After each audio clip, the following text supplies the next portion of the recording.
look like that on fight night. I seen him at times in the middle of the ring just waiting on me. He can't wait with you. Because you're a counter puncher, he landed more effective. That was good. Tell him, stop fucking waiting, boy.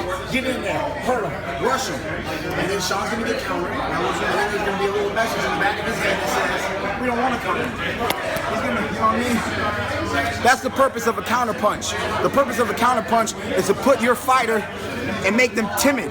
Make them timid to come in. He gets caught with a few right uppercuts. He gets caught with a few left hooks.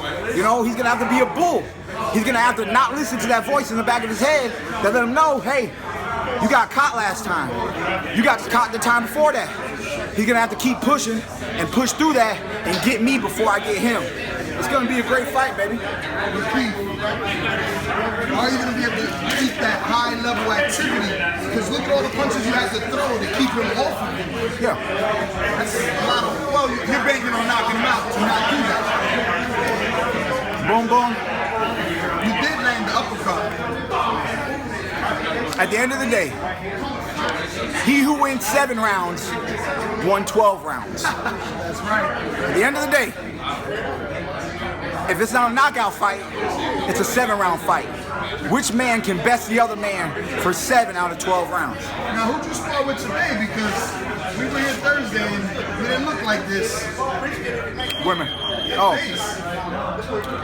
I couldn't spar because of this. Oh, so that's from Thursday? No.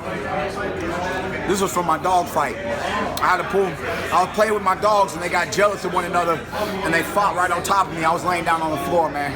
It is, you know, that's just a small scratch. I didn't see any of that on Yeah, it was just, nah, this happened yesterday. I just got scratched up, man. I got scratched up, so we just busted out. Good workout today, and we'll get right back into sparring next week. Up until Saturday will be my last day sparring next week. All right, now look, you're like a Zen master, right? People think of you as a philosopher. Why would Ken Porter do all that he did if there's the tape? Look, man, that was one day of sparring, right? There was multiple days of sparring. There are days where Shawn caught me with nice little left hooks, leaping punches. But anytime he caught me, he got caught right back. There was not one time that I didn't have an answer for him. That's why my team feels confident. But they feel that if they train specifically for Keith Thurman, that they'll bring an intensity that I can't handle. That's their game plan, man. It's been their game plan from Jump Street. They don't have another game plan. There's no such thing as plan B in Kenny Porter and Shawn Porter's pedigree. They're plan A all day, you know? Plan A works, and they have the victories that they have. If it doesn't work, they're gonna have the second loss of their career. It is what it is. All right. So you're done for the day, right? Yeah. I see you brought the black Mustang out today. How's you feel getting that one back? That one's brand new. Oh. It was the white one that I read. Okay. This is the one of only 37. Of 37, yeah. So, any difference in this one and the white one? The difference is they took out the back seats.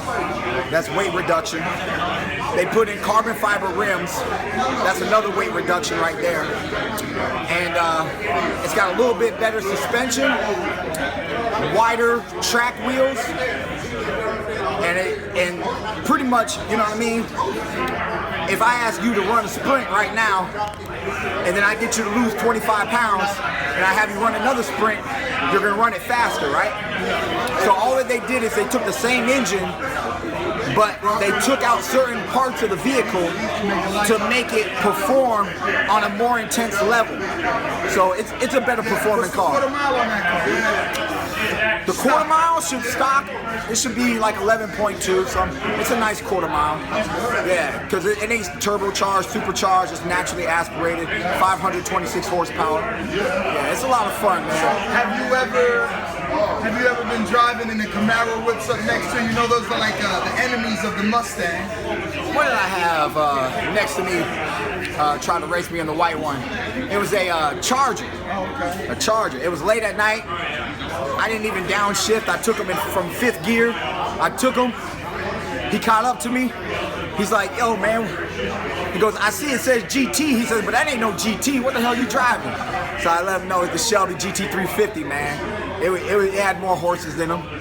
They were supposed to beat them all day. But yeah, man, you know, I'm not much of a street racer, man. I rap. That's why I'm looking forward to getting, just like, you know, you take boxing serious, you got to get in the ring. You want to take driving serious, you got to take it on the track. So July 16th and 17th, I got my track weekend set away. You know what I'm saying? I've been telling my driver I'm a little bit more excited on my track date than my fight date. You know? Sebring. That's what I'm saying. You know, I'm gonna learn some real skills. Hopefully I can handle it.